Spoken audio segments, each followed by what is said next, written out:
What up, y'all? It's Yoruba Moreu the second. I'm ranked number 5th in the United States at 125. I have 150 plus fights. I just fought recently at Golden Glove Nationals, came in 3rd. It's my boy Leroy. Yes, sir. 2-time national champion. Ranked number 3 in the nation at super heavyweight. About to compete at Summer Festival next week in Wichita, Kansas.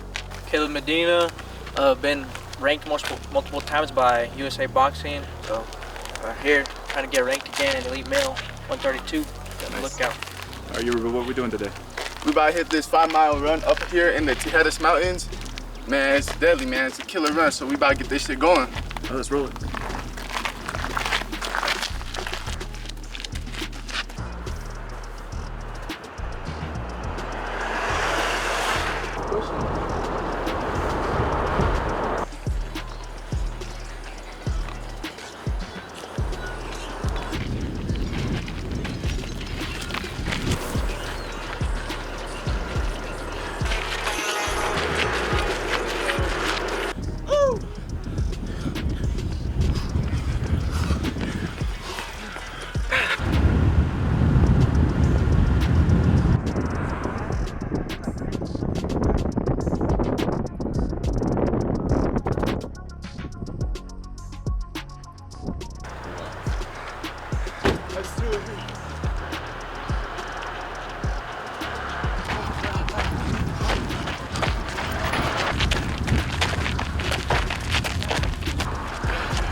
All right, guys, how was it? Man, it was a good ass run. All the way up here, 5 miles, hot ass weather. But we got this job done. Good working today. Next is about to go to the boxing gym. Yes, sir. How far did you run? No, you ran. Oh, I ran 5 all the way up.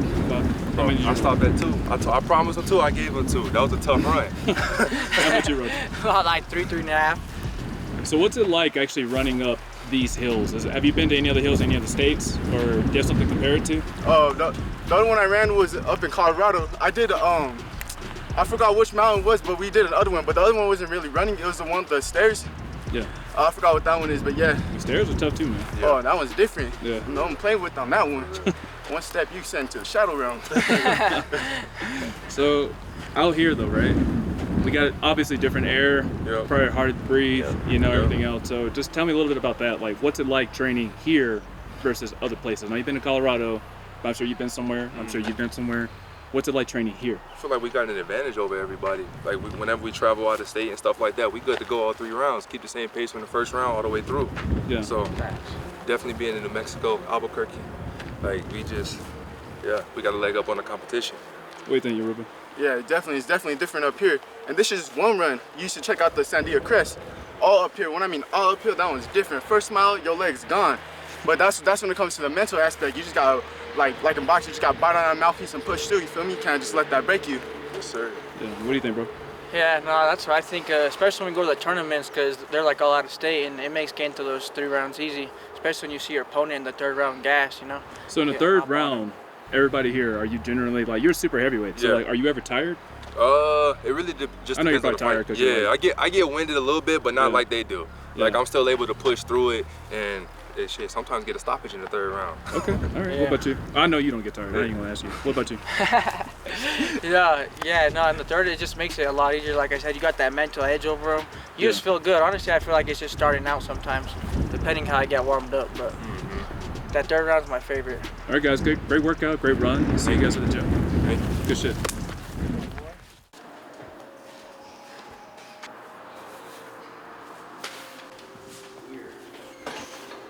Catchy shots.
two of y'all gonna be in the ring.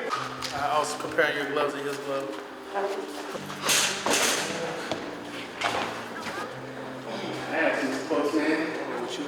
All right, so we're gonna work on a little bit of foot drills. This is so the fighters can work on cutting off the ring, and then the fighters can also work on not getting the ring cut off. So this is just basically to improve the footwork, especially since cutting the ring off on somebody that's moving could be tiring, and some people lack that. There's a lot of fighters that don't have footwork to know how to cut a ring. So these are just drills so they can get used to being able to, you know, be more effective on what they do. Or let's say they're in a situation where they gotta move. You know, hey, it's boxing, you get hurt, something happened, you up on points, whatever the case is. You need to secure the win. Well, you gotta learn how to move in that ring. So this is what we're gonna work on with this. I employ a lot of footwork. I think footwork is everything. So what do you think about fighters that typically use like the more high guard walk down style versus what you're describing, like footwork? Well, it's good to do there's times you're gonna have to walk somebody down. Let's say you're down on the scorecard, or let's just say you know that you're stronger than that person, you can walk them down because it takes more energy to use your legs going backwards and forward. So there's nothing wrong with that. There's a time for everything, right? So, you know, there's a time for night, there's a time for day, a time for good, a time for bad, a time for left, a time for right. So sometimes we're gonna have to walk forward and get behind that jab and walk somebody down. And if we know that we got somebody beat or they hurt, that's what we're doing. But to start a fighter off the bat, you want to feel the person out, you want to move around, you want to be able to have that footwork to get in position. Damn, I got right foot all of a sudden, what the hell? They're not even in boxing stance. Move around, don't have to be super speed. Go left to right or whatever. They're just trying to trap it. Just trying to get out. I know it's going to be hard because you're so tall. Like I said, you can go little body shots or whatever. The little taps up big.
You got water, Leroy?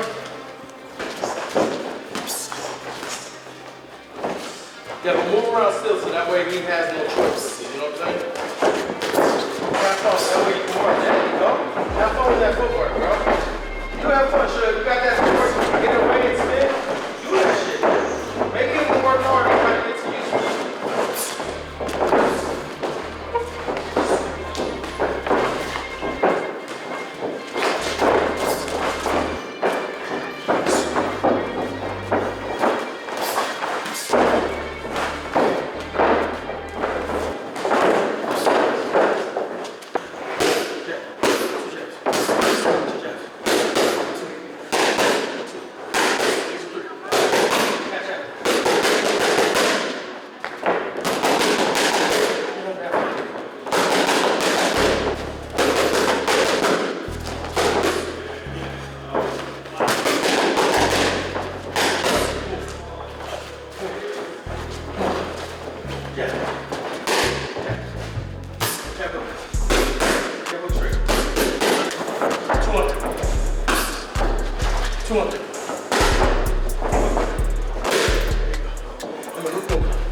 Make it count. Hook. Hook. Hook. Hook. Hook. Hook. Dig. Dig. Dig. Dig. Dig. Dig. Dig. Dig. Dig. Jab, jab. Jab, 1, 2. 1, 2. 4 straight. Come on, 4 straight, dig it. 4 straight, 4 straight. You only give me 3, come on, give me 4. Count. 4, 1, 2, 3, 4. Dig it. I know, hook, hook, hook, hook. Upcut, upcut, upcut, upcut. Hook, hook, overhand, overhand, overhand. Uh-oh, right here. Jab. 1, 2. 1, 2. Uppercut. Uppercut. 2. Let me take a little breather. Give it a round off.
All right, brother, we just finished a really long workout today. How about you tell everybody what you got finished?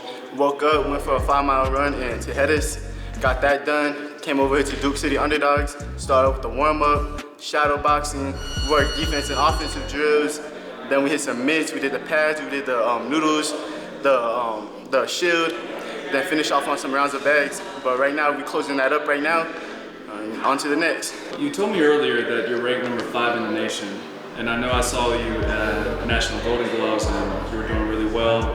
Obviously you're running the key, but there was something going on with you that's been going on for a while since your tournament in Albuquerque, New Mexico, which is where we are right now actually. Tell me about what happened to you and maybe just what's been going on behind the scenes in the life of Yoruba. For the last 3 months since the tournament in Albuquerque, I hurt my hand, both of my hands in the semifinals out here in the tournament. And then I couldn't get no time rest because right after that we had state Golden Gloves. Then we went out to Texas and had to get some work out there with some pros. Came right back, we had regionals. Then after that was nationals. So we finally had a little break, but again, my hands are a little like they don't like support.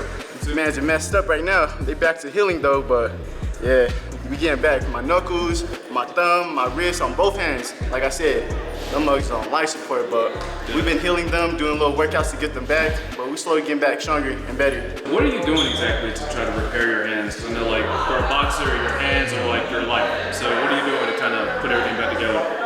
Right now we've got our strength and conditioning coach, Coach Lee. Right now he's helping repair all the little tissues and bones in here. Then we're doing a little arm workouts, a little wrist workouts, everything to help build him.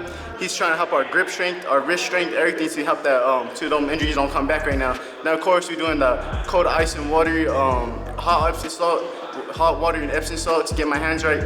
But slowly but surely they're coming back. So how much were your hands affecting you at the National Golden Gloves? Oh man, they was hurting so bad. The night before I fought my first fight, I was doing missing my pots and he slapped my hand a little too hard. And I felt that, especially on my left hand.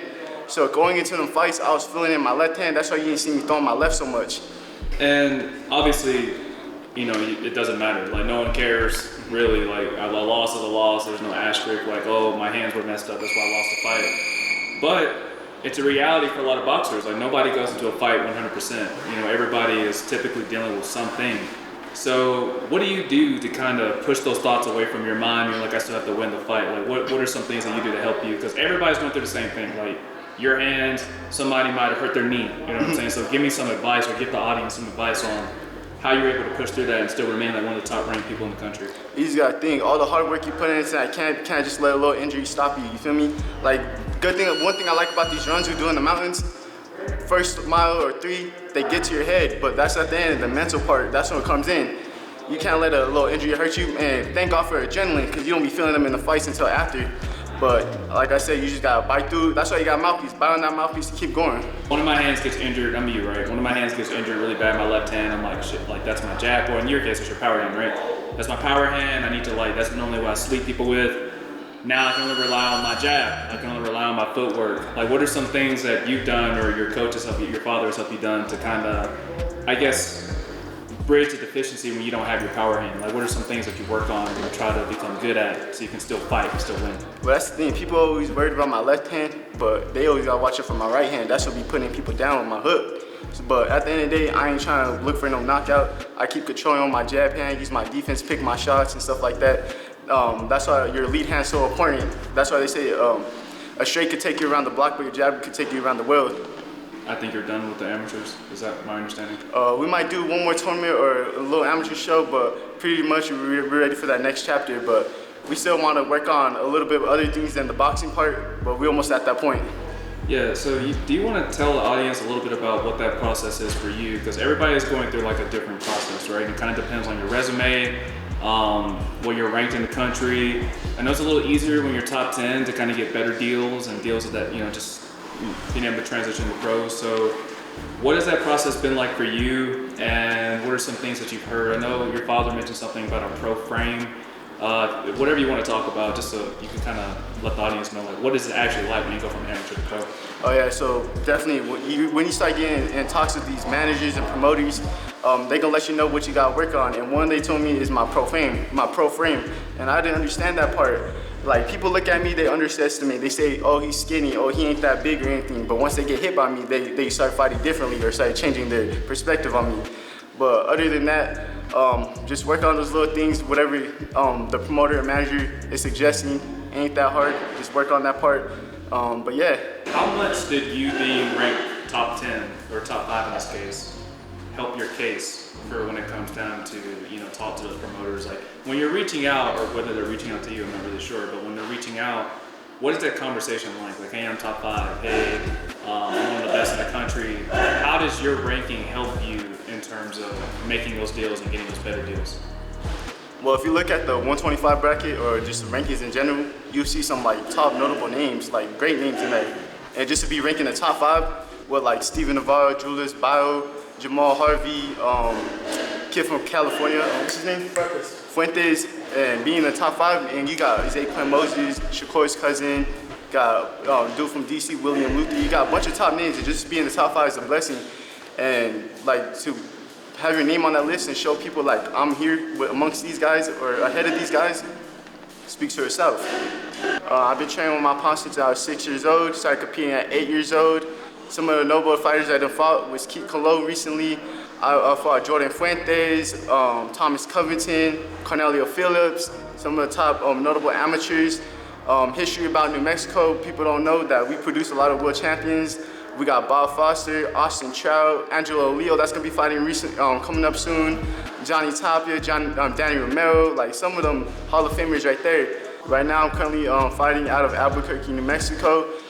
I'm hoping to be in some of these camps with some of these pro fighters. Hopefully I can go to Texas, California, Vegas, wherever, just to get that best work I could get. I like to challenge myself. That's one reason I did boxing, because it's really challenging. You always find someone who has more fights or more talent or something. That's just gonna challenge myself, and I like the challenge. So it'll just be great just to hop in the ring with just top level fighters, pros, amateurs, anyone. You can name your top 3 gyms, your top 3 camps that you'd like to be in. What would those be? I'd definitely like to be with one with Shakur, because he is southpaw, very slick, very defensive. Javante Tank Davis, he a co-fighter coming out right now, and probably I'll throw in Canelo, because, you know, being in the room with him, training with him, he a future Hall of Famer. That man has his resume to talk for himself. It'll be a blessing just to be with him. In closing, you're here, you're getting ready to turn pro, and there's a lot on the line for you within the next year. You don't want to stay inactive. You want to stay active, or at the very least get something rolling, like a promotion, some kind of, hey, I'm getting ready to turn pro. Like you're at that moment, that pivotal point. What is something that you really want to convey to, I guess, promoters, or I mean, just the general audience about who is Yoruba and what do they have to look forward to whenever you eventually get on the world stage, or even a local promotion? I feel like they just gotta look at my talent. I feel like I'm a diamond in the dirt, you feel me? Like, ain't no one see the type of style. I can mix it up, I can bang, I can box. I'm slick with that. I got defense, I got all of it. I got pop to my shot. I may look skinny, but I can hit. Some of my opponents can talk about that. But yeah, I just say I have it all. I have it all. Just watch out for my name. I'm gonna be coming soon from the bantamweight class. 118 to 122, I'm gonna be in there. Look forward to it, man. Thanks for interviewing, brother.